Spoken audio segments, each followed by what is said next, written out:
Okay, so it's your turn, it's your stage for the presentation. Thanks, Dr. Lin, for the intro. And yeah, just to bring some context to our paper presentation today, I'm in the US Chinese debate team and served as the head of training for the past year. Also, I'm an incoming year 4 student working on FIP. So debating in English is also something I'm keen about and want to find out. So today we are going to going through this an autonomous debating system by Norm Sornim and Yonata Bilu. I think both of them are of a Jewish origin, and they are currently working for IBM. But before we even dive into the author's research interests and background, perhaps I think the most important and interesting part is to see how this autonomous debating system, in this case, Project Debater, performs against actual human beings.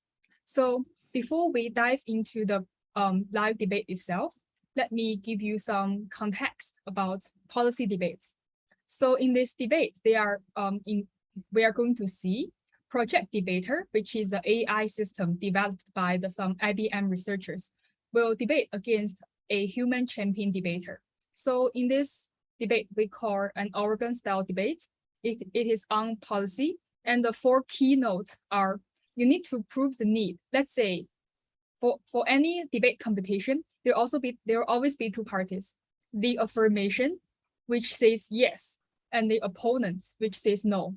So, for example, on the topic of whether we should encourage, for example, shared economics, the affirmation will say yes, we should, and the opponents will always say no.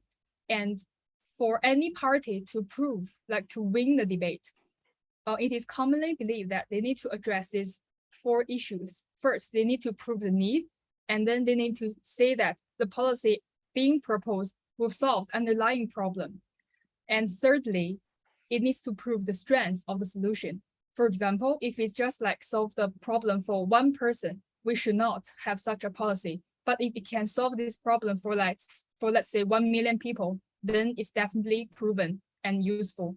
Last but not least, they also need to touch around the trade-offs, because for any policy, there will always be a trade-off. It is impossible to have a policy that only have a plus side or only have a downside. So these are the 4 key components that the audience, the judges, and all others should be look out for when watching a debate. So I have been putting this link here. Actually, I have prepared the link. The full debate is around 1 hour, but we don't need to see all of it. I think I'm going to show you 3 sections. The opening speech, that is the initial address by Project Debater, followed by the human expert. And then we are going to hear the rebuttal as well. This all together will compose of around 9 minutes. So in these 9 minutes, I want us to think about this question. So upon these 4 areas that we need to win a debate, which of these 4 areas did Project Debater address well or do well? The Project Debater is a machine AI or system. Yeah. Okay. So okay, let's take a look. It's going to last for 9 minutes. 9 minutes. So you're sure that the audience can? I'm not sure the equipment can bypass the audio. Let us try first. Preschool creates significant non-experience. Other issues. Cities goes beyond money. She will be arguing for. So are you able to hear the audio? Yeah, I can hear it. And anyone else can hear it? Yes. I also can hear it. Yeah. Okay, nice. So let me briefly introduce the motion. The motion is in a US context. It is about whether the government should subsidize preschool, meaning kindergartens and maybe nurseries for kids under age of 6. So yeah, let's get started. We should subsidize preschool. Ladies and gentlemen, here we go, Project Debater. Greetings, Harish. I have heard you hold the world record in debate competition wins against humans, but I suspect you've never debated a machine. Welcome to the future. I will argue that we should subsidize preschools.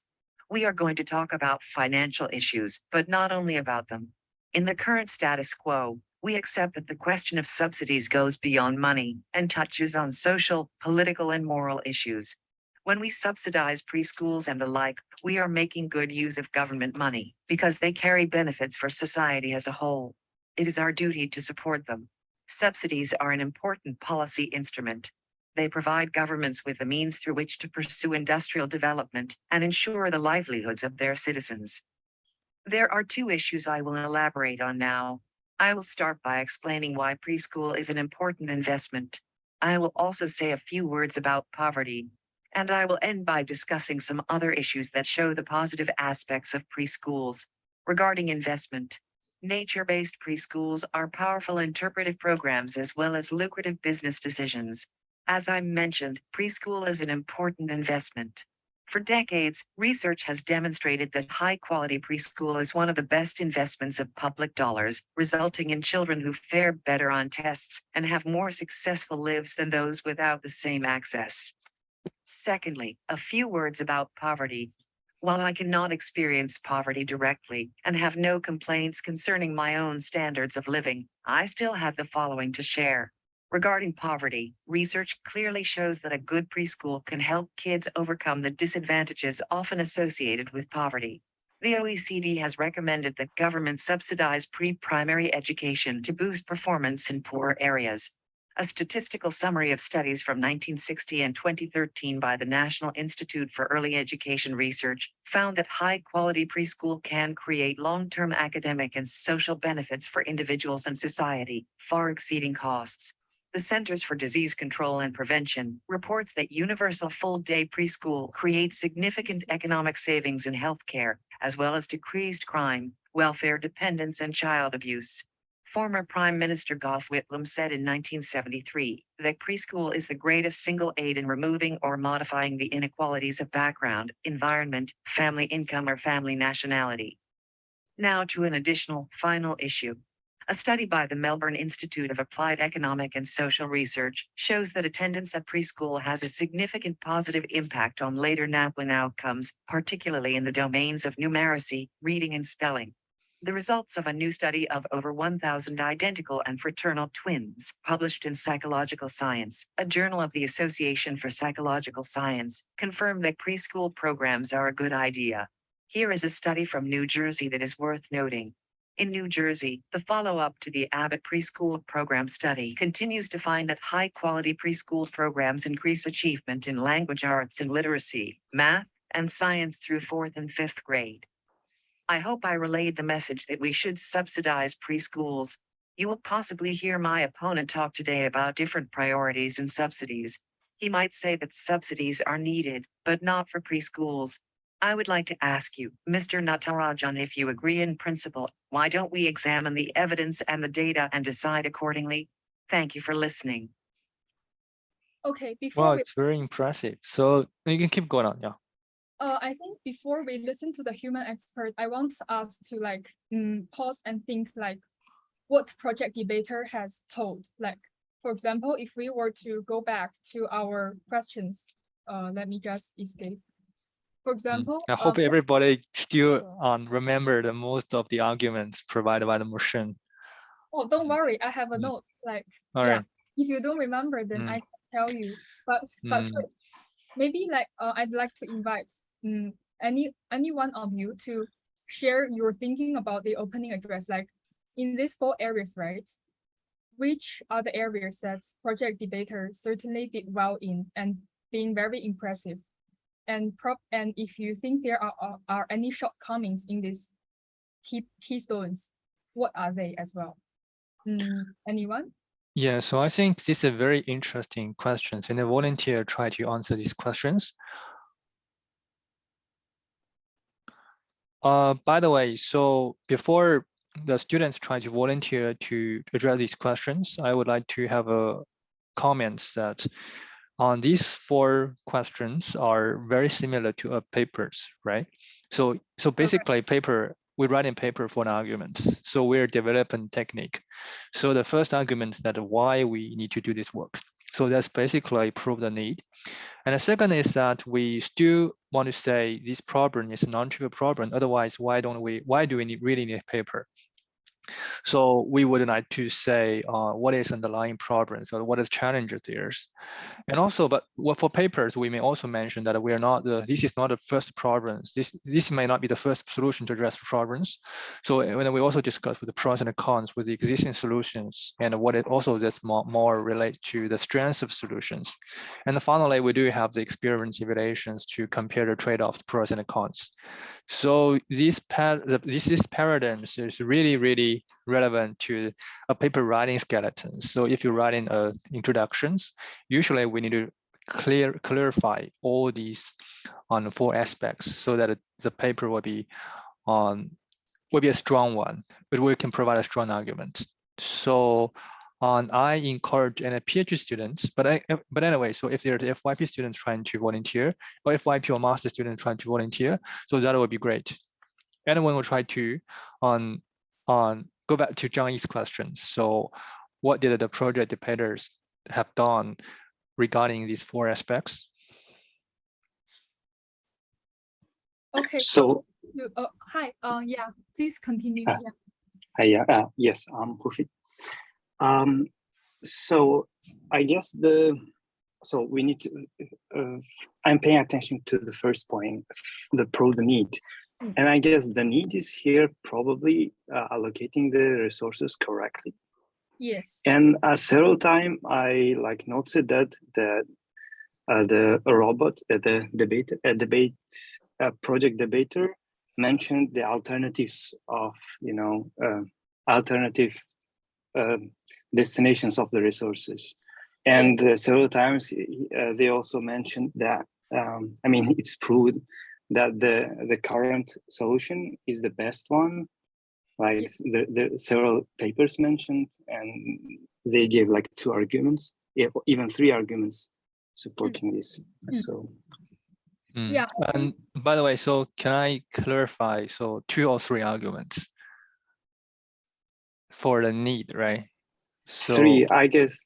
First, is they say 2, investment and poverty. Then again mentioned the investment. So that they mentioned one study that is attendance in kindergarten is good for language, for example. Yeah, I think Krushit really get the key points, because indeed the project debater did I think it did well improving the need, because it started to cut in directly and says that it is more than a financial problem. It's about social, moral, and political. So this is proving the need, why we're debating about it at all. So it's not only about the money that we want to put in, it's also about supporting the underprivileged socially, morally, and politically. So, and after that, project debater offered the arguments organized in 2 pillars. First is the importance of preschool. That is also proving the need, because I think it's very evident and very clear that we hear loads and loads of solid evidence proving it. For example, if you can recall, project debater quote OECD research, quote CDC research, quote the Prime Minister, and among many other researchers. So in hearing about the opening speech, I was really impressed, because it is very hard for human debaters to even compile such kind of an opening speech loaded with maybe 10 plus of research evidences to base it up. So I think it really proves the need. And then after that, project debater moved on to evaluate or say something about the strengths of solution, because it addresses the problem of poverty. And it even introduced a personal touch by saying that I cannot experience poverty like myself, but I can blah, blah, blah. So it's really about how this solution will be powerful to address the problem to the poor. So I guess it really, because it has all the access to the evidence, and it has done an excellent job in compiling all the evidences to form a naturally flow speech. So I think the proving of need and the strength of solution is really powerful. And last but not least, it also assumes at the ending part, we hear that you may hear my opponent say blah, blah, blah. So she is actually anticipating making an assumption about opponents. and say that, but you need to consider like how does this impact the poor and something. So it also has a touch on trade-off, although it is not as powerful or as well done in approving of the and strengthening of solution. So after I personally heard this opening speech, I was very impressed. Yeah, I cannot prepare such a script in say 1 day. If I were to gather all those evidence and researches and organize them so beautifully, it will take me at least maybe 3-4 days. Yeah, but I think one issue that it is lacking is solving the underlying problem, because we all know that subsidy is a very important instrument and it means money. So I think the lacking part would be why the preschool justifies the input. And I think this is also caught by the human debater. So let's continue. By the way, so the question is that the question is why we should subsidize the preschool, right? It's not to subsidize preschool more. It is just to whether we need to subsidize the preschool, yeah. Not how much we need to subsidize. Yeah. So, and in this case, for the affirmative, or I'm not here, so for the machine, so that is quite an easy debate, right? So for the humans, from an intuitive point of view, we do need to subsidize the preschool. So before debating, I think it's more challenging for the optants to provide arguments to counter the debate. And before Zhang Yi move on, so I would like to raise 2 questions to the audience for all of the students here. The first question is that if you are the optants, and what kind of arguments going to provide to provide a counter argument? And the second question is that, so if you are the teammates of the machine, what complementary arguments can you support for the machine? So any volunteers would gonna have tried before Zhang Yi move on? Oh, okay. Anyone would like to volunteer?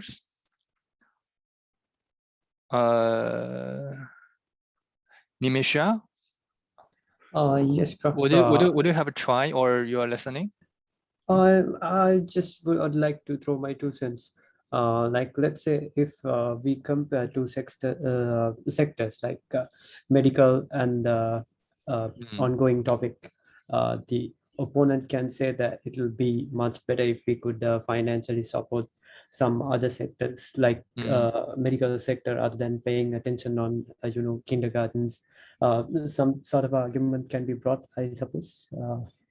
Yeah, but these arguments is anticipated by the machine, right? So when we raise these kind of reasons, the audience will feel less impressed. So somehow, but anyway, so this is a good argument. And Peng Han would want to have tried to provide a counter argument to the machine. I think for a counter argument to preschool funding probably is that the fundings can be put to other stakeholders or other for example, universities or high school, where the target audience will be better able to spend the resources efficiently or more effectively. Sorry. Exactly the same idea of Nimesha's. And how about Rolf and Xiangling and Yufan? So what do you think?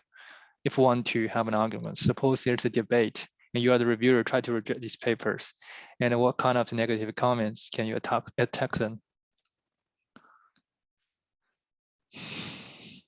Hello, Rolf, are you still there? I agree with Peng Han. And how about Xiangling? I don't know. I feel I can't remember. Okay. Okay. So I think before we continue, let's just let me help you to recap what the project debater, our Dear AI debater, has said. So it begins by saying that subsidized preschool is not only about the financial issues, it is also about social, moral, and political issues, because preschools are proven by researchers to improve many metrics for the children. So this is opened like the main statement, and after that, it offered arguments under two pillars. The first, why it is an important investment, where it quotes how it has been lucrative, and OECD and CDC researchers saying that preschools enhance the children's success probability in the future. And the second pillar, Project Debater addresses that preschool is also highly correlated with children's poverty, and say that, and quote a prime minister, and quote a study of identical twins, and quote a New Jersey studies. So in essence, the opening speech is really packed with loads of researchers and evidence, and I do think it is very solid in proving the need, showing the strengths, and maybe also touched on the trade-off. But I think the most weak ring in this argument is solving the underlying problem. So let's say how the human experts would have react. And my second question is, so if your teammates, what additional complementary arguments can they provide? So suppose, if I were the teammates or project debater, I would fill in the weakest ring, which is solving the underlying problem. I would probably say something along the line of, if I have evidence, I would say based on some research, it is said that by subsidizing, for example, by subsidizing preschools in poorer communities or poorer regions, we can address the root cause of poverty or violent crimes committed. And also, it is not only about that. By subsidizing preschools, we can also improve on other metrics. For example, by subsidizing preschool, we find out that they will be less reliant on the social welfare system, or they will be less reliant on the healthcare subsidies. So by solving this problem, we can actually solve many other problems. Meaning that we can solve the underlying problem of this maybe socially independent. Yeah, I agree. So maybe you can also talk about what if we do not have the subsidy. So which means that what negative social or financial impact will be incurred if we don't do so. But from my point of view, so if we want to have a negative or counter arguments, so we first need to agree with the consensus. So which means that the children need to be very educated. So there's nothing to debate. But the point is that if we want to really improve the quality of preschool education, so really the subsidy, whether the subsidy is really the only way to go, whether we have the better way. So if there's a counter argument on, I think would be saying if it is preschool, might be the time the parents spend with the children will be minimized, and the parents may believe that preschool may take care of everything. So somehow we need the parents to take certain responsibilities, and we need to have a way to make parents and children interact more with each other. But I don't know, I'm not an expert in debate, but somehow we might have an argument like this. Yeah, I agree. I think, we can move on to the human experts section. It is another 3 minutes. Thank you very much, everybody. It's a pleasure to be here for this historic event. And it certainly was a pleasure to listen to Project Debater. There was a lot of information in that speech and lots of facts and lots of figures. The problem, though, is the reality of subsidizing preschools is one which does not deal with the underlying problems in society.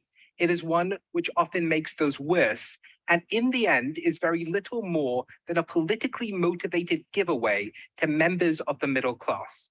Let me start by examining the main claim from Project Debater.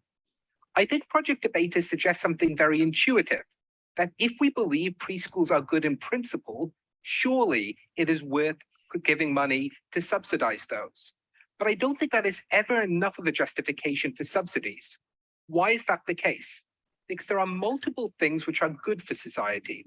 That could be in countries like the United States, increased investment in healthcare, which would often also have returns for education, which the OECD would also note is probably very beneficial to deal with poverty. It would be improving tertiary education to allow people more access to social mobility, or given the reality of underfunded schools trying to improve secondary education.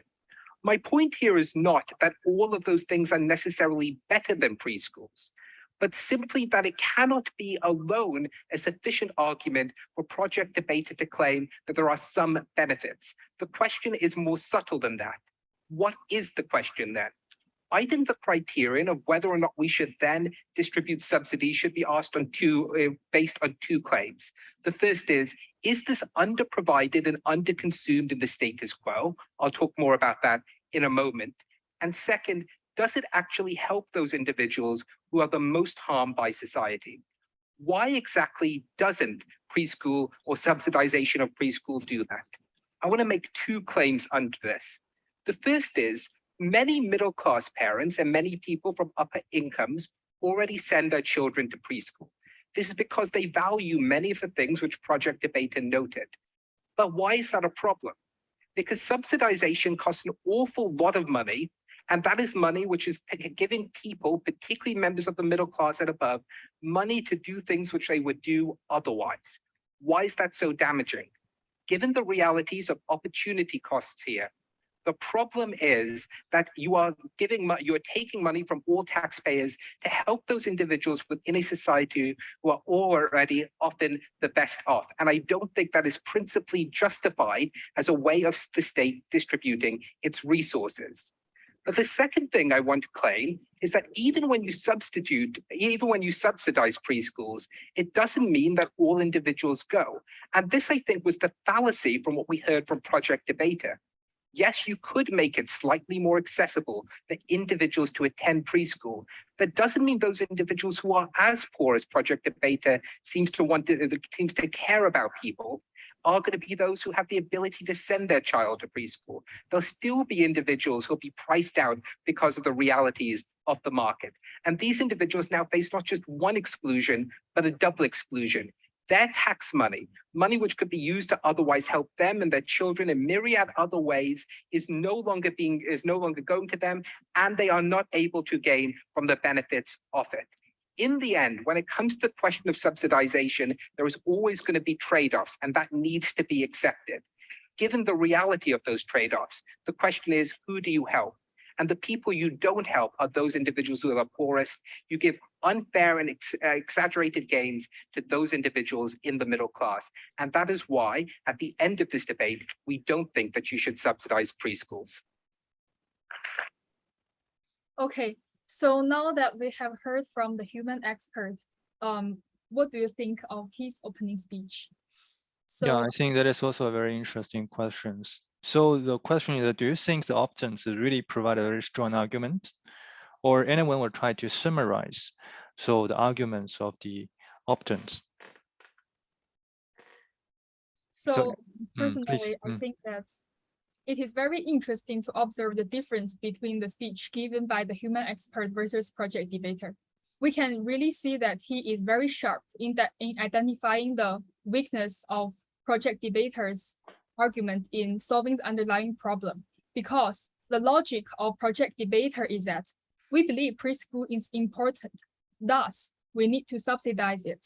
So the human immediately started with, although we believe it is important, it does not justify to put subsidy in it directly, because there are many things that are also equally important, and give like general examples of secondary and tertiary education. And he even tries to mock at some of the evidence by saying that perhaps the OECD will also note that these areas are beneficial to like poverty, to crime rates, and to poverty as the same way as a preschool. So therefore, he really starts off by attacking the weaknesses he identified. And probably, I think another feature worth noting in human speech is that, let's think about it. Does he really give any specific figures? Or does he really quote any studies or very solid evidence?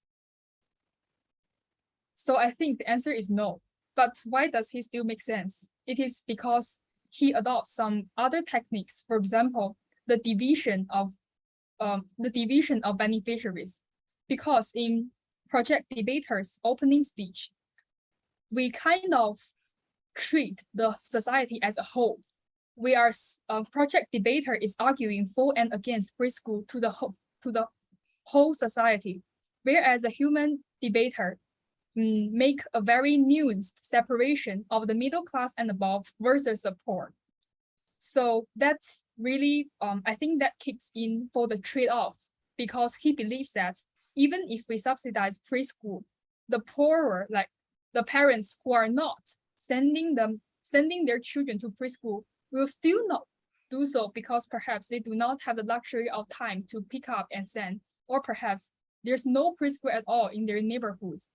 So by this separation, the human debater is able to offer a very nuanced arguments about why it only benefits the middle class and above, and therefore it is not right or not justifiable. So although he did not load his argument with papers, studies, or figures, I think he very cleverly leverages on our common sense that, yeah, perhaps it's true that poorer working class parents just do not have the luxury of time to send and pick up, or there's no preschool in their neighborhoods. So I think in this way, he is able to convince, even without the many papers and researches that project debater has quoted. Yeah, and maybe we can listen to the final rebuttal. I think this is the most interesting part offered by project debater, and then let's examine other aspects.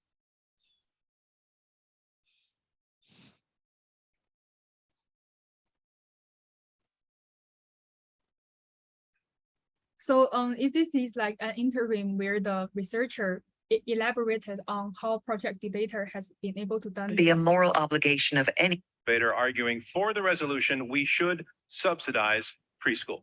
So please note that this rebuttal offered by project debater is generated on the spot, meaning that project debater will take the input from the human and process it. And this rebuttal is generated right after. Yeah. Thank you again. For starters, I sometimes listen to opponents and wonder, what do they want? Would they prefer poor people on their doorsteps, begging for money? Would they live well with poor people without heating and running water? Giving opportunities to the less fortunate should be a moral obligation of any human being, and it is a key role for the state to be. Do you think this is relevant, like as relevant comparing to the opening address? No, I guess. So right. So it's Yeah, not that a very. Yeah, it's like a repetition, and it's in fact directly contrary to what the human expert has said. Because the human expert says that you are giving off to the middle class and above. Whereas I think this is like an error. Yeah, maybe a local error for project debater, because I think in a sense, he does not grasp the idea offered by the human expert here. For this first sentence, yeah. Be clear, we should find the funding for preschools and not rely on luck or market forces. This issue is too important to not have a safety net. Next, I think that Harish Natarajan raised the following issue. There are more important things than preschools to spend money on. The state budget is a big one, and there is room in it to subsidize preschools and invest in other fields. Therefore, the idea that there are more important things to spend on is irrelevant because the different subsidies are not mutually exclusive. I believe the following example from a related field will explain what I am trying to say about subsidy policies. Research shows that child care subsidies to low-income parents enable those parents to enter and remain in the workforce. To be clear, my intention is not to leave a suitcase full of money for everyone to grab at will. We are talking about a limited, targeted, and helpful mechanism, as in this example. Next, I will discuss 3 issues which explain why we should subsidize preschools. I will demonstrate that preschool education improves children's development. I will also discuss issues related to the claim that attending preschool helps students succeed. And finally, I will raise points associated with how preschool can prevent future crime. About children, preschool is a very important and an essential step in a child's life.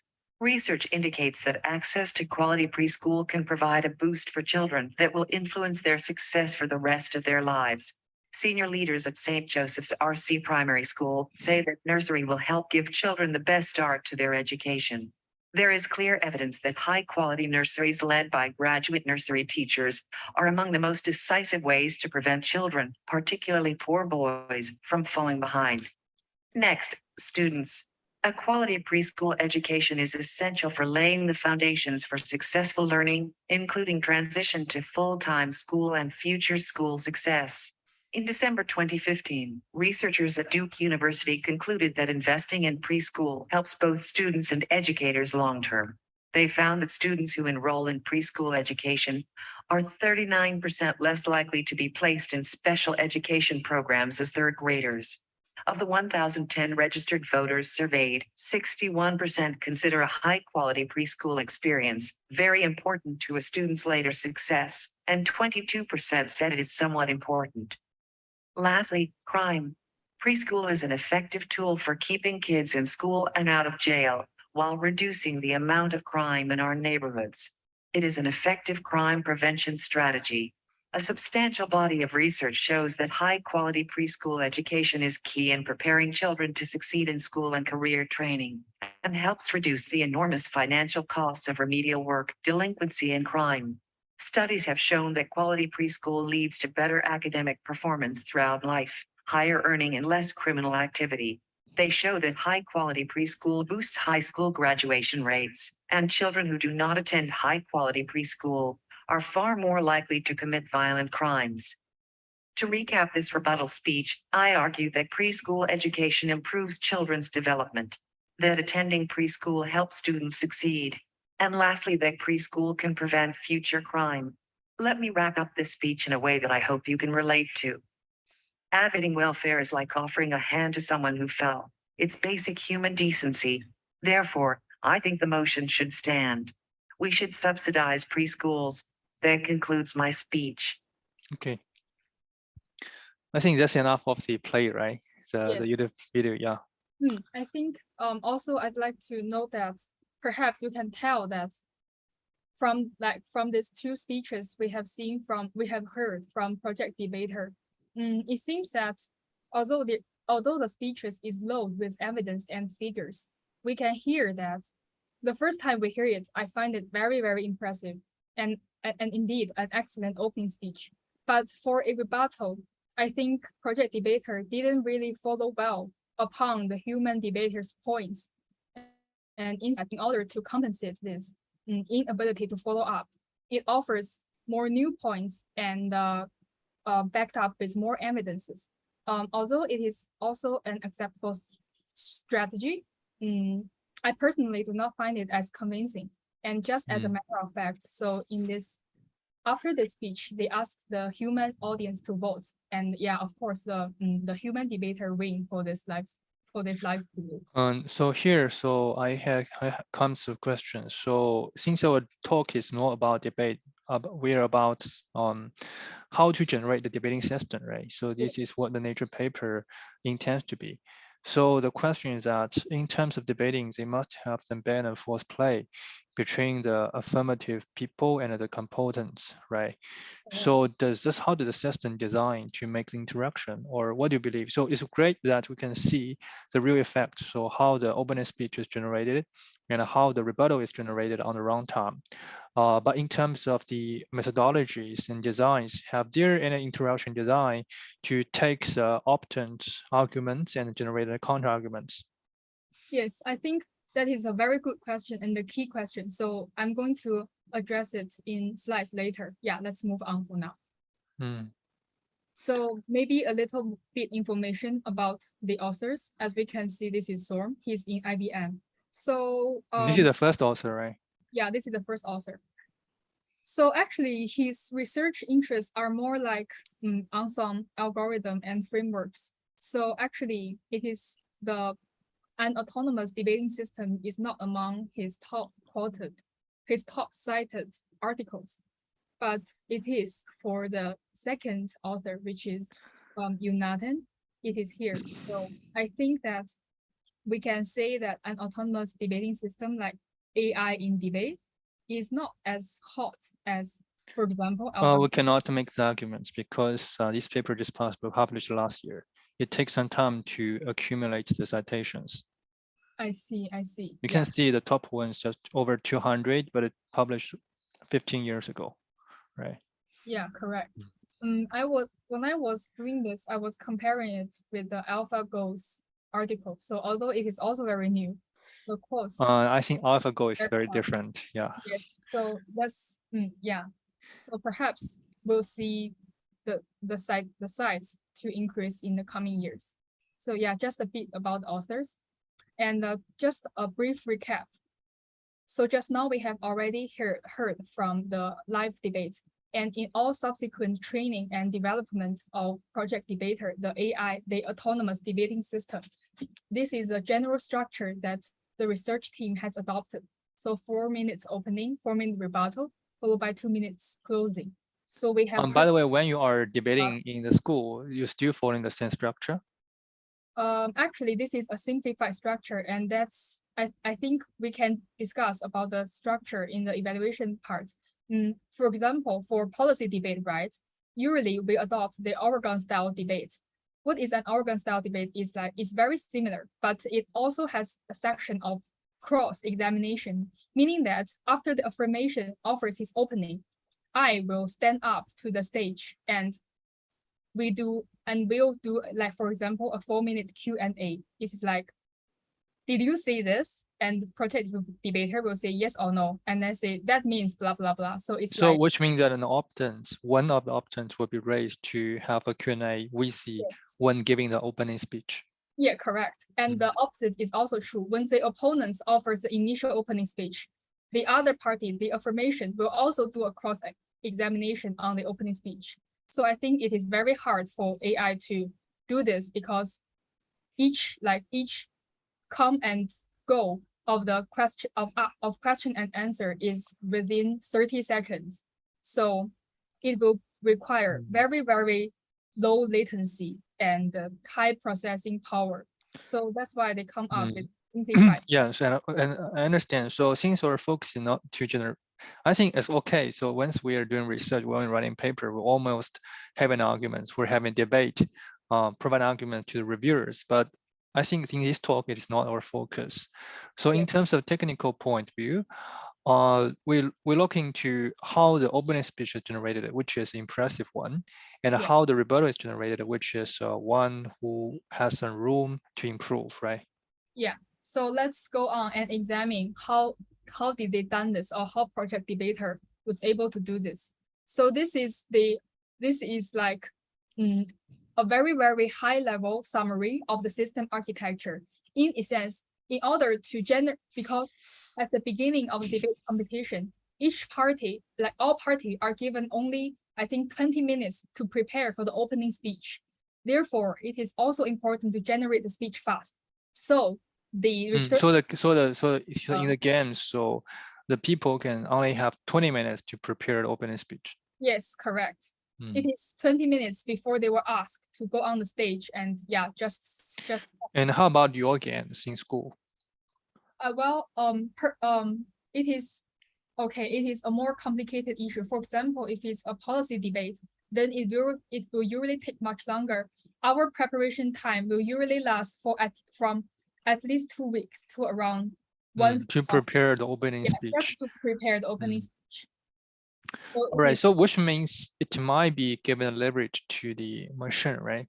So for machines, so since humans will have the latency to find arguments, form the arguments were slower. So usually it seems again, so I think the policy or the game here is designed to favor the machine.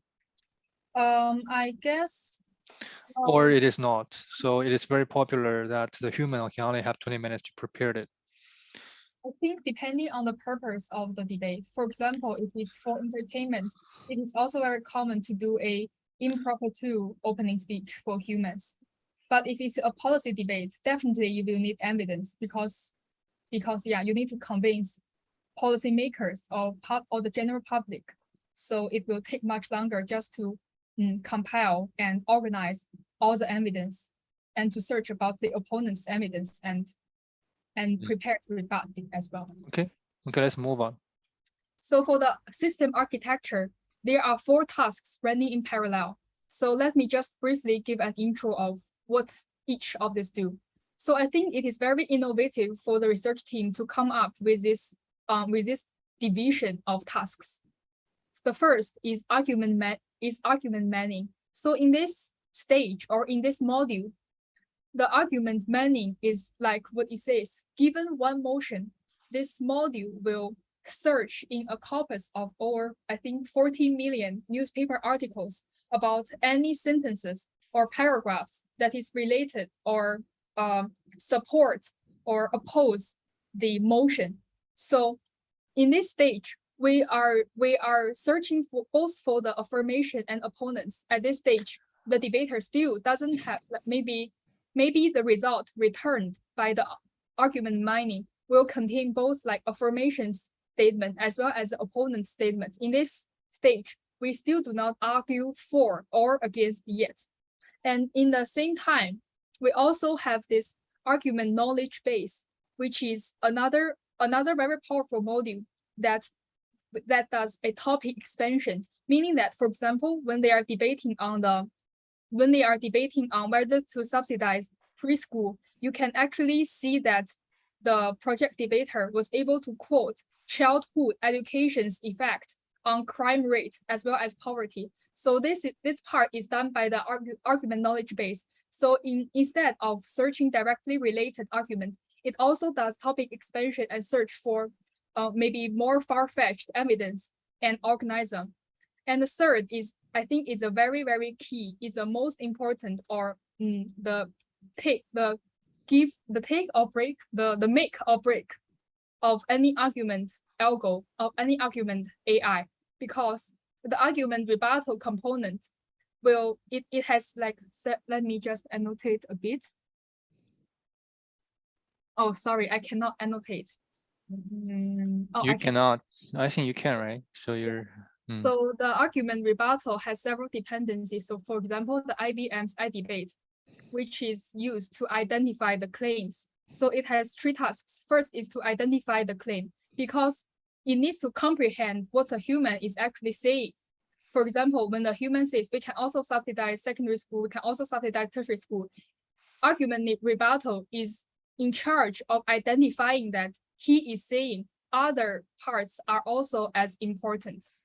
Yeah, and I think the second dependency it has is speech to text. This is powered by some IBM modules that takes in audio and transfer it into a text. So text. Please pardon my handwriting, it's very ugly. And the third part is, of course, to gather other information that is needed for rebuttal. I think we'll see an example later. The latest is the debate construction. So this module will be doing natural language process by modifying the punctuations and heavily rephrase the sentences to make them flow as a paragraph. So it will come out as a human speech instead of just separated sentences here and there. Yeah, so these are the 4 modular tasks that are run in parallel. Okay, let's move on. And I think for the next slide, we are going to see the question.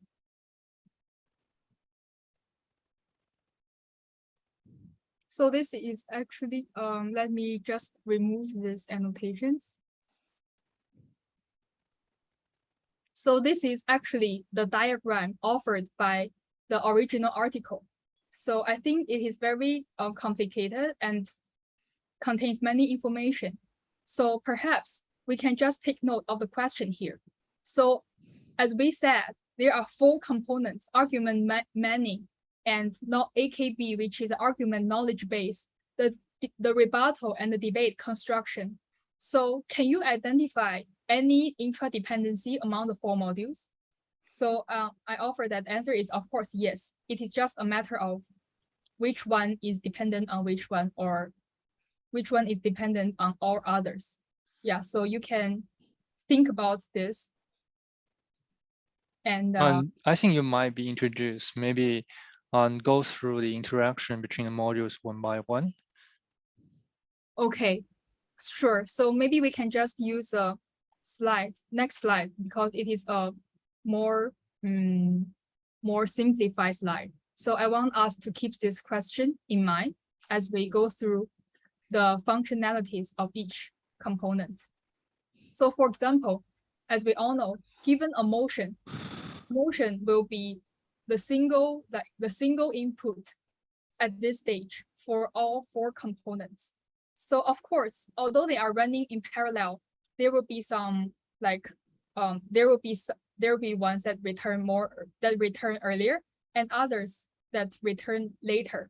So the first two, the argument many as well as the argument knowledge base will be, as we can all see, will be the earlier components that return earlier, because they are really about finding the evidence. For example, given the motion of should we subsidize preschool, argument mining will be searching through its corpus composed of 400 million newspaper articles, and it will find all kinds of sentences and paragraphs that is related to preschool or subsidy. So how does it find? The argument mining component find those sentences or paragraphs by some index. So what is the index? The index are either the wiki concepts. For example, if a sentence mentions subsidy, and subsidy is a very well-known Wikipedia concept. Therefore, that sentence may be returned by argument if it survives the filtering afterward. So it may be indexed by the wiki concepts as well as other well-established keywords. For example, a kindergarten or nursery. These keywords are also predefined and maybe manually modified. I'm not entirely sure about how they define the keywords, but it's a separate data set that they use, apart from the wiki concepts. And also argument mining is also in charge of ranking or filtering the evidence it has found. For example, there will be many discussion about preschool and subsidy, but not all of them are address both issues. Therefore, argument mining module also deploy a neural model. I'm not entirely sure about the structure of the neural model, but basically, I suspect that it either be a supervised learning model. I think it should be a supervised learning model used to give a mark for rank of all the evidence that argument mining has found. And only if the argument has survived a bar, for example, has a score of more than maybe 0.5, then argument mining will return this evidence as relevant. 2 questions here. The first is that what is the link between the corpus of 400 million newspaper articles and the wiki index? What is their link? Yeah. And how do you link between these two states? The newspaper articles are broke down into sentences and paragraphs, because a newspaper article can be very long, right? And not all of it, and not all components of any one newspaper article is entirely relevant. Therefore, they has break down the corpus into sentences and short paragraphs. And in each of the sentences and paragraphs, they will find wiki concepts or keywords that are used as indexes to find them. So when the argument mining does a search, it does not search entire articles. Instead, it only search for sentences and short paragraphs. And so there's a match between the topics keywords and the wiki concepts, right? Yes, and perhaps we can see how it does in motion as well. So this is actually the API that they offered for us to see that, for example, we can take a look at how does it, I don't think it gives an API for the argument mining, because yeah, the idea is that once they have the topics, so they will have some information extraction, and the first information must be the keyword. So there's a mapping between the keyword and wiki concepts. So I don't know whether it relies on the knowledge graph or the knowledge base.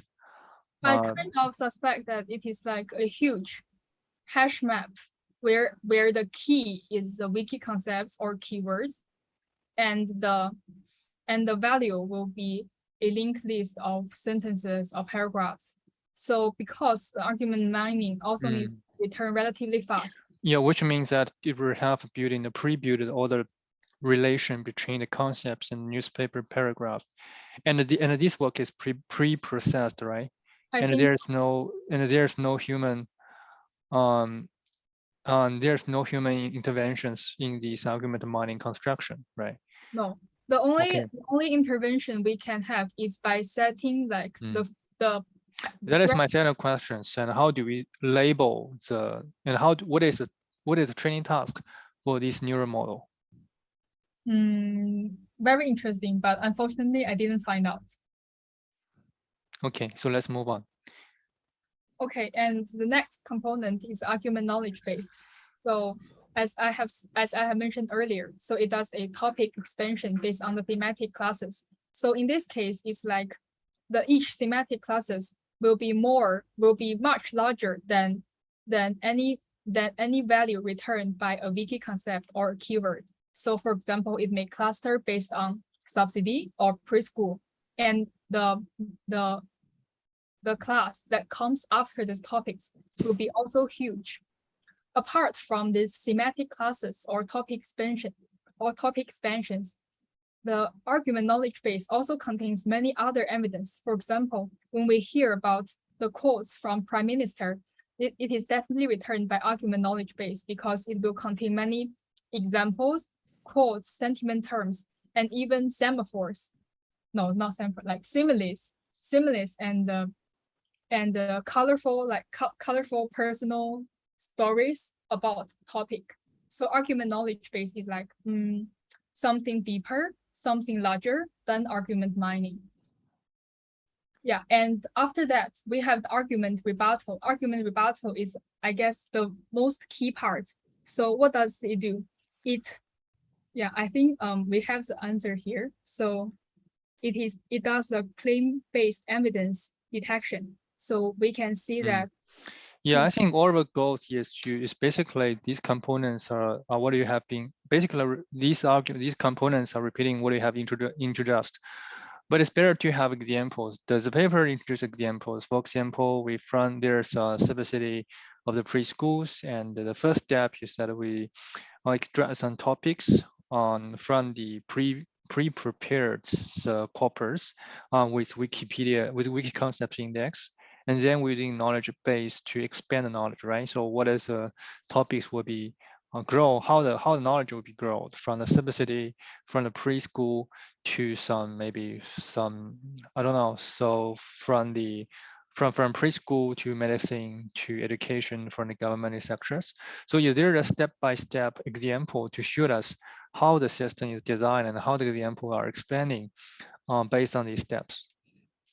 Yeah, perhaps we can use this, to give an idea of how does this system work as a whole. Maybe we can take a look at the claim detection. This is a service offered by the argument rebuttal. For example, given the sentence of a recent federal study indicates that preschool is very beneficial, and perhaps the topic is we should subsidize preschool, and the claim detection service give us a score. So it's basically on the entailment, right? So this sentence is basically for the topic, right? Yeah. Actually, in this case, this service does not care about whether it is for or against. It is like it is a project debater trying to understand what the human is saying. Because if we say that a recent research blah blah is very beneficial, the humans of course can understand that this is for the motion, but project debater does not understand. So it needs to know that this sentence is arguing for we should subsidize preschool. So okay, let's move on. Yeah. So is there any? Yeah, I'm still talking about the examples. So could you go back to the slides? Sure. And yeah, so so the first part, so maybe the corpus of 400 millions and the index by the Wikipedia is on, it's more like the pre-processing, right? So we build a huge map or huge database. And also based on arguments, we somehow understand what statement or what paragraph are related to the arguments. So basically this is using a neural model to do the ranking. Yeah. And the question is that how do they extend the arguments or topics based on the knowledge base? I think this can be done via the semantic classes. So is there any more technical details, or is that all the paper is saying? I suspect that they So are. could you show us the paper a little bit? So I think there might be some example there. Okay, let's take a look. For example, there are here is a part about, wait. It is more in front. So this is part about the knowledge, the argument knowledge base. So yeah, it basically says that based on some. Yeah, it seems quite an abstract description to me. Yeah, and it uses principled arguments. And how many pages? 7 pages. So maybe we need to find some more technical heavy work. So it's good to have knowledges, but in this case, this talk is almost like reading paper or reading newspaper. So, and we have very little knowledge about what it's really doing inside. And basically we're technical guys. Of course, writing research paper is almost like a, yeah, it does not provide. insights. And also, okay, so my next question is that how do they perform debate or the rebuttal? Okay, so I think for the rebuttal, after the claim detection, they will search for evidence that against it. For example, given the preschool argument, I think we can also take a look at the API it offers, and there's one, for example, the pros and cons, right? Given each sentences, it can find both evidence that is for and against this motion. So for example, I think in this case, you have already mentioned the relevance between the topic and the sentence. So we're talking about the back and forth debating, so the rebuttal, right? So which means that given a sentence or given a claim or given a paragraph, they're going to extract the claim. How do they extract the claims? Or what is API to extract claims from a long paragraph? Although it does not offer an API for detection of longer paragraphs, I think this API can give us some ideas of how it does a claim detection. So let's say this sentence can be very, very long, right? And we can even expand it into a paragraph. And so it will calculate a score. Sentence by sentence. They breaks the paragraph into the sentence and compare the topics with the sentence, regarding their relevance. Yes, and they can also do it based on a paragraph. For example, if you see this API, you can see that this is a relatively long, but they can still, but using this semantic theme extraction, the rebuttal component is able to extract out the theme as well as the dominant concept. So I think in this way, after they have obtained this, they can use this to search in the AKB or in argument mining and return the rebuttal statement that it can use. Okay. Yeah. And how do they generate the counter argument? The counter argument, I think, is generated after they detect the theme as well as the main topics from the opponent's speech. They will use this topic and to search through the arguments they collected. So the arguments is basically not a generation, it's based on search problem, right? Yeah, I think so. So as long as it, for example, let's use examples of your video. So the opt-in saying that, so simplicity is good, but actually the opt-in is talking about the consequence. What if we really want to make a subsidy, right? So it raises two concerns in the consequence. The first concern is that the one who will send the preschool will have the one who want the preschool already they are rich enough, they're middle class and up, right? So which means that they do not actually need a subsidy. And the Yeah. second consequence, second concern in the consequence is that The the one who needs the preschool, the one who needs a subsidy may not have the condition or the and the will to send their children to the preschool because of several reasons. So which means the subsidy might be a necessity and might be a necessary, but the sufficient conditions to benefit those people, right? So giving these two counter arguments, if there's no relevant sentences regarding these two arguments or claims, so it will not generate anything. So they were basically just repeated the repair just to repeat or read those prepared monologues again, right?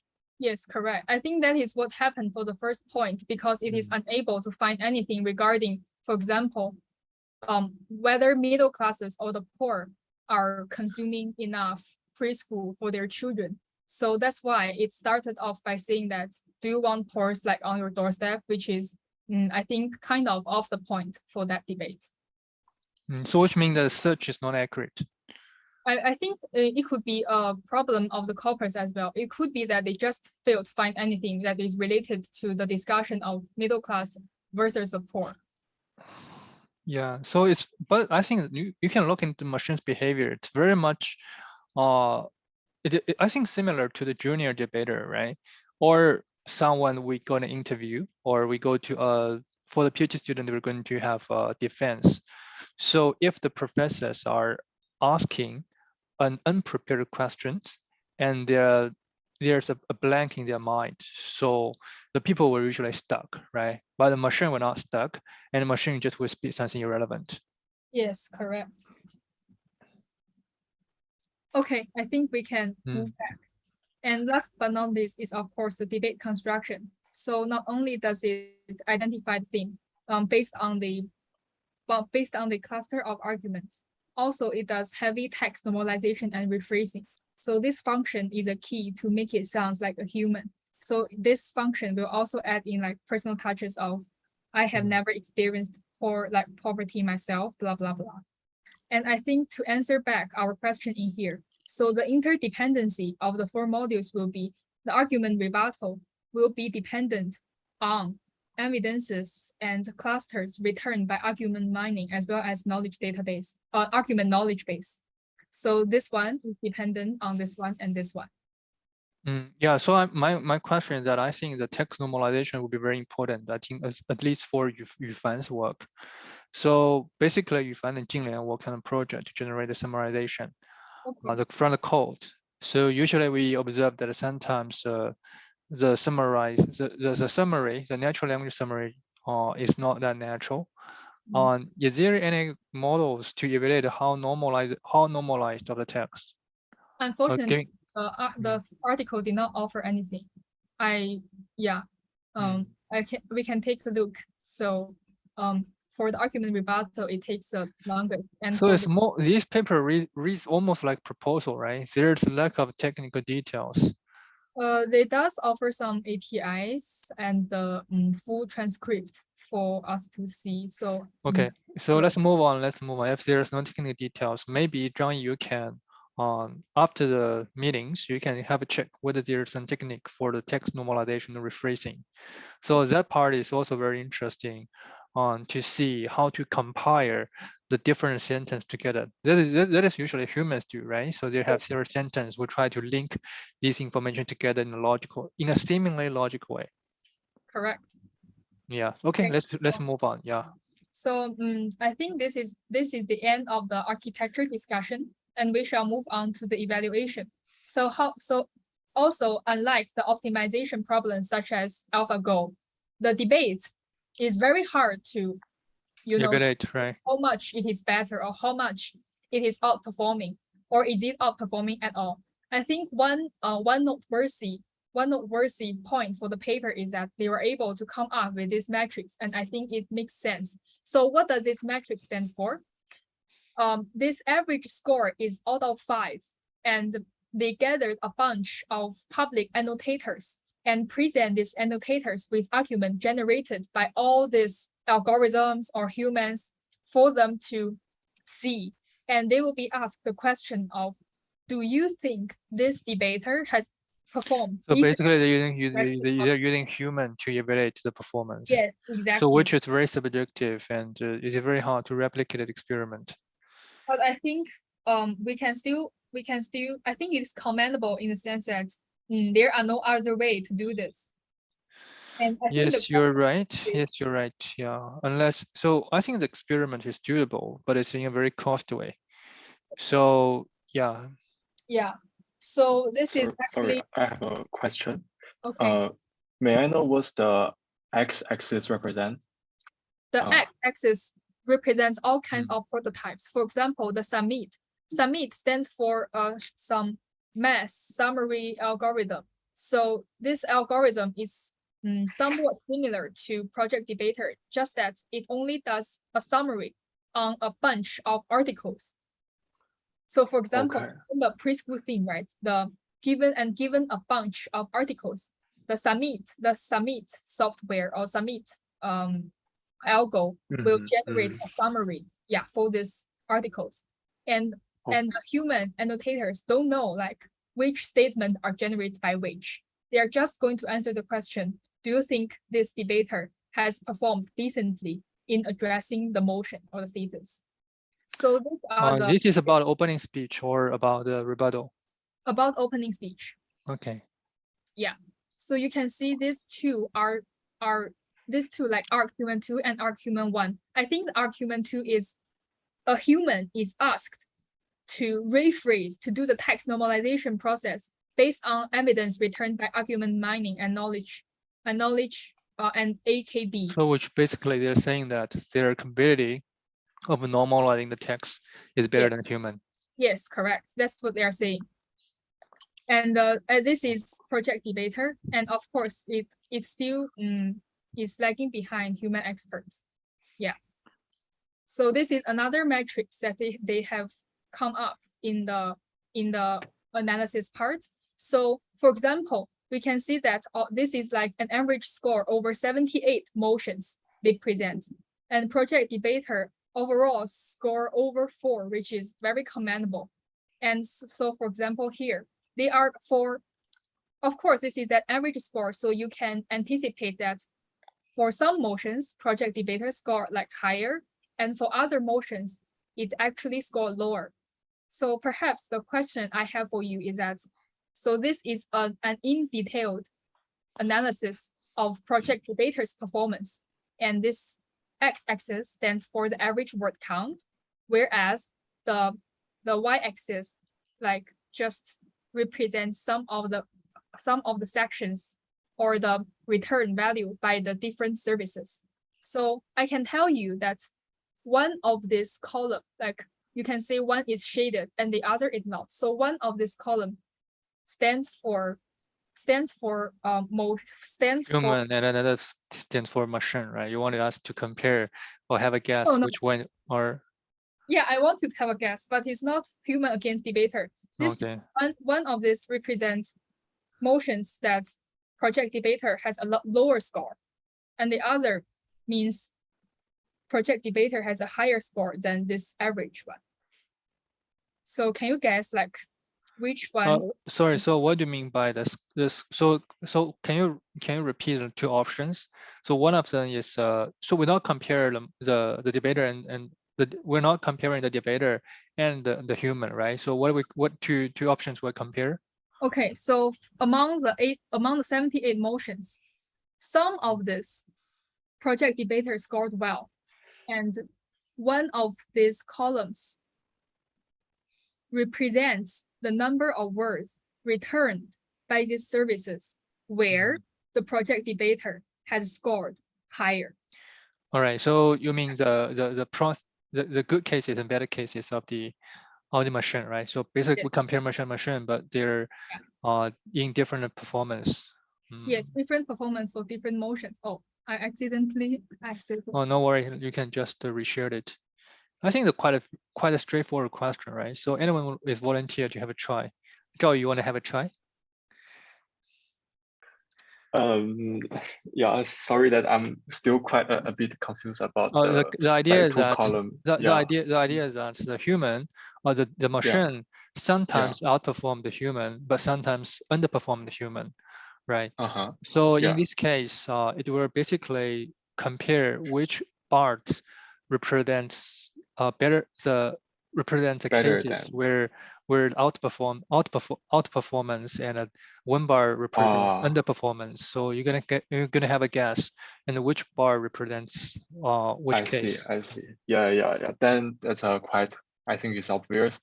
I think the machines will be better at mining or the AKB stuff, right? No, I think for Probably. the purpose bar, you can see rebuttal. We have shaded bar and the non-shaded bar or the pure Yeah. color bar. And one represents outperformance and one represents underperformance. So which one is underperformance and which one is outperformance? Which one is underperformed? Yeah. Infer, right? For example, the mine arguments it returned. I think this is the most obvious. Yeah.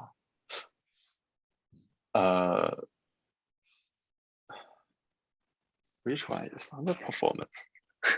Because, for The example, shaded one's underperformance. yes, exactly.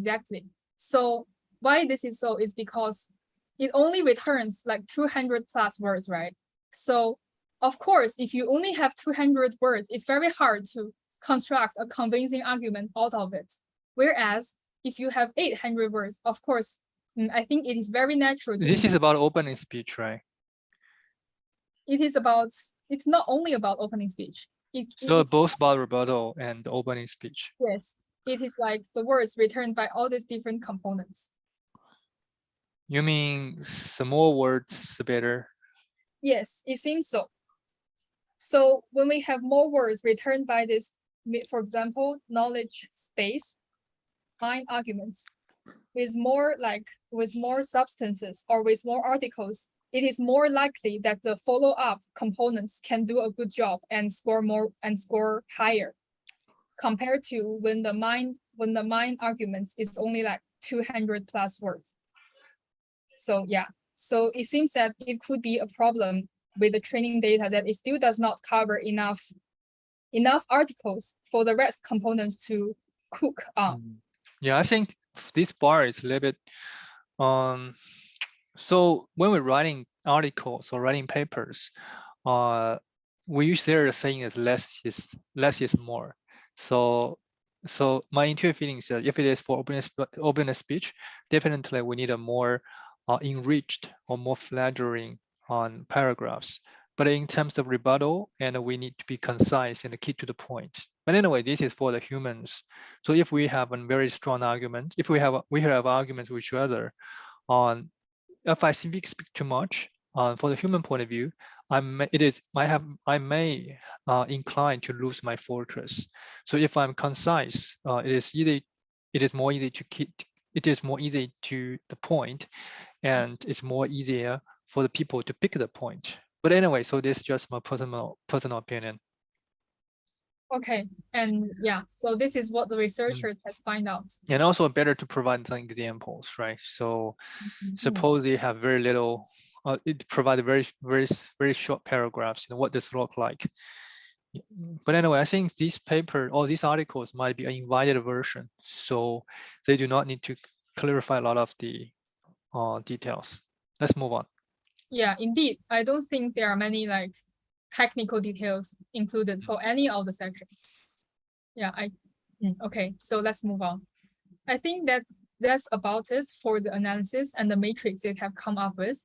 So last but not least, we can move on to the insights. So why does this article beneficial? Okay.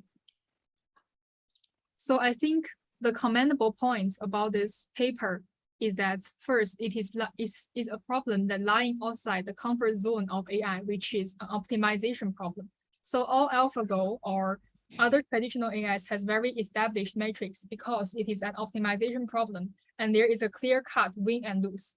Whereas in the realm of debates, It's really about how you can convince others and how you convey in a certain way. So it is very innovative in the sense that it's not a pure optimization problem. And also it is I kind of believe that it's a 0 to 1 innovation in the sense that it is the first AI that is able to engage in a full range debate. For previous versions, either the algo or the AI can generate a summary or an opening speech, or it can generate a rebuttal based on an input text. But Project Debater is the first AI which is able to do both, and with a closing speech as well. So, and last but not least, of course, they have come up with this metrics to measure the performance. And of course, as Dr. Lin mentioned, whatever metrics that require human inputs can be biased and can be tricky to replicate. Therefore, I think the third point is up to debate. Yeah, and I guess these are all my thinkings on this Project Debater. So, so my first question, so it's the end of your talk, right? So I think it's a very good talk, especially you prepare something, or you have a visual aid and audio aid for us to have a more intuitive understanding how the auto debating system looks like. So my first question is that since you are a debater yourself, so do you think these systems can be useful as your assistant to prepare some materials? Indeed, I think let's go back to this part. I think I will mark down this page, and for my future topics, I will definitely help. I'll definitely use this and this to search for argument. So at least you're impressed by their opening speech, right? So you can ask to save an efforts to prepare an opening speech. Yes, indeed, I will definitely search for. However, I think for argument rebuttal, the claim detection can be improved.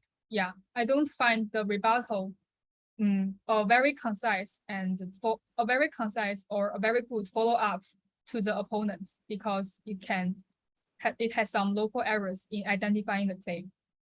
Yeah, but I think the argument mining and knowledge base is really very impressive and much more efficient if I were to prepare all those like evidence. So you're still in the debating team? Yeah, I have stepped down as a head of training, but I'm still in the debate team. I help with like mocks and in friendly matches. So will be still in the club if you graduate? No, I don't think so. Okay. After I graduate, I can only like be an alumni or something, but I will not be a member. Okay. My second question is that is that possible that we include some debating trick?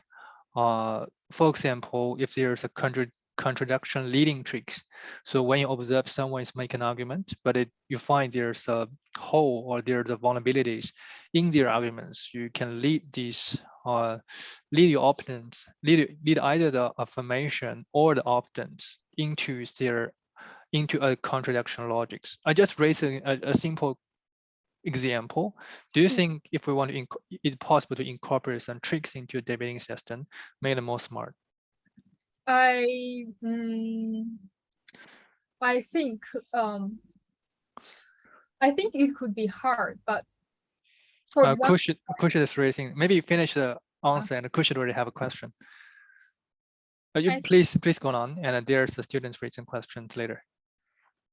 Yeah, I think it can be hard in the sense that if we were to introduce such kind of like technical techniques, we will need a database to compile those common logic pitfalls. For example, if we say if A leads to B, then the machine should be able to, for example, we as humans will immediately be able to reverse it and says not B equals to not A.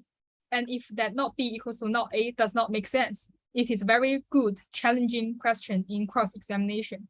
So there are many other like logic chains like this one that we commonly use. It's more like when you are debating, you're writing a lot of facts on the papers and try to link them together, right? Sometimes the links represent an implication. So A implies B, B implies C. And the fact is that actually A cannot imply C. So which means that we can try to do something. But that will be a little bit tricky, right? Yeah, and we will need to do and we will need to further break down the articles and sentence. We cannot keep it as sentences or articles because if the machine. Yeah, the point is that we want to keep the concepts instead of statements or the Yes, paragraphs. correct. The text is actually meaningless, but the concepts and knowledges and the facts and the implication relationship will be matters. So maybe we can do this. But anyways, IBM is the first one to do this. And if we want to build upon this technique, it will be an interesting paper, but it will not our focus. Okay, so I think Kushal will have a question. My question was, okay. So my question was related to yours. Yeah, I was thinking about first order logic, or maybe introducing some systems that have the power of first order logic, something like, Wolfram Mathematica into this so solution. Basically, so I'm not sure whether any of you learn about Rousseau. Rousseau is once a poet. He was a philosopher and also a mathematician. He is British. So his contribution, I think he went during the war. I don't know. So maybe Nobel Prize. So he is a Rousseau, right? He works with that set theory, right? Yes, you're right. Yes, you're a philosopher. You read some philosophical book, right? The idea is that he believes people's language can be converted into the logic, and he is the one who invent first order logics. So basically, you want to using some mathematical languages to describe the human thoughts. So, and the first logics have lay a very solid foundation for a lot of computer science topics. Maybe, I'm not sure, because when we have a debating, the debating sentence are very logical. So as long as we can make the people to make the illogical or the contradictory statements, we almost win. So it's almost like a heavy blow. If you make your opponents contradictory to their opinions, right? So it's very heavy blow. So in this case, I'm just thinking it's just an idea. So if we can turn or record, we can record every statement the opponents has been made, and then we turn them into logics in our memory, and then we try hard to see whether they can form their links or form their logics, have a complete logics, or whether we can trick them to make a contradiction logics. So that'll be a very interesting trick to play during the debating. Yeah, correct. And these are these tricks or logic conversions, I think it is not easy for even for me, like for ordinary debaters. Of course. So basically you are organizing the logics. It's basically a search problem. So the humans can have very limited memory to memorize all the facts, but for computer, it's not a problem. It can memorize as many facts as has been made by your opponents. And then they try to go and search a link, right? Try to trick them. So it is saying that debating is not a such problem. I agree and disagree with them. So if we have more tricks, we might transform the debating problem into some kind of optimization or search problem. I never thought about it that way before, but yeah, I actually think that could be. Okay, so I think it is next time I will look into more technical stuff. It's good that we can understand the systems. We know that how far IBM has pushed the NLP approach in the debating systems. Maybe in the futures, they can write an article for us. Maybe in the far futures, they may even write a paper for us, as long as we make arguments, right? And maybe they can write a papers, provide a skeletons for us to fill in. So this is basically a logic-based sentence generation, right? Yeah, and is there any questions for Zhang Yi for this work?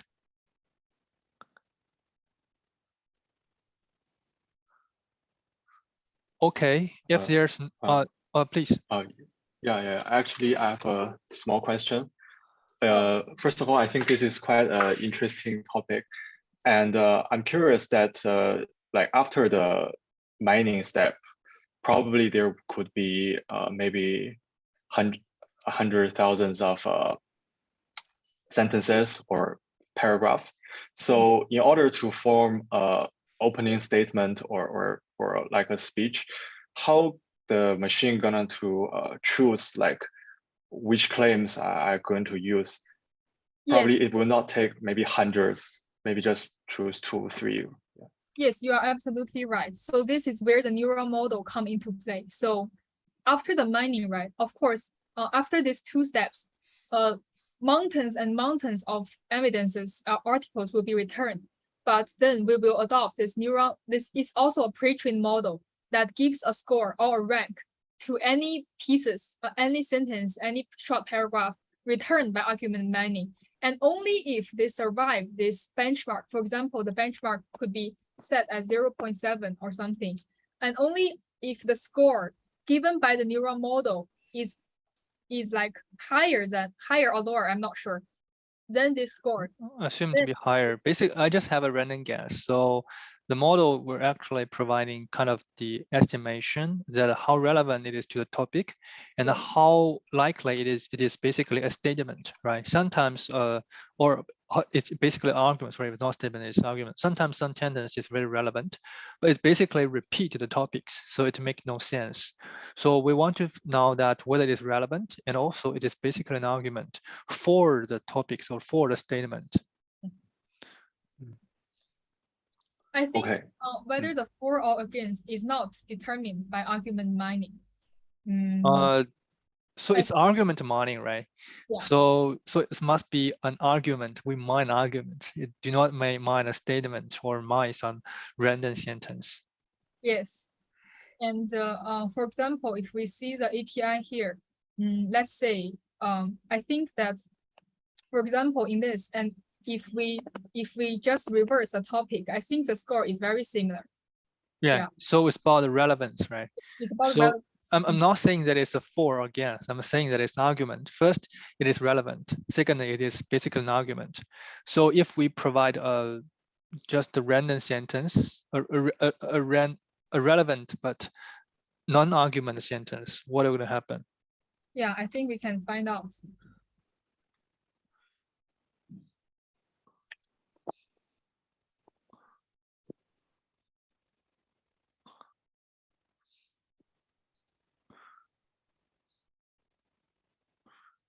I think it's decreased by a little bit. So maybe you remove the sentence. You're saying that secondary school.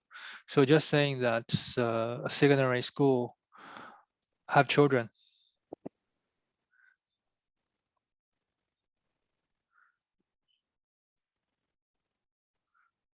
Yeah, it's dramatically decreased. Yeah.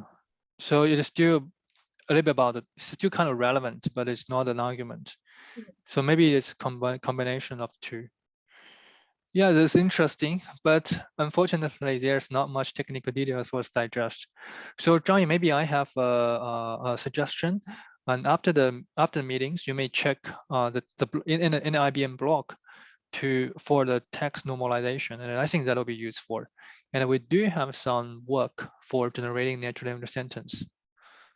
Okay, I can check that because in here it really just say that it's some normalization. I don't know what normalization they do. This is very tricky. So basically, we're going to add some glue sentence or glue phrase to make the read natural, right?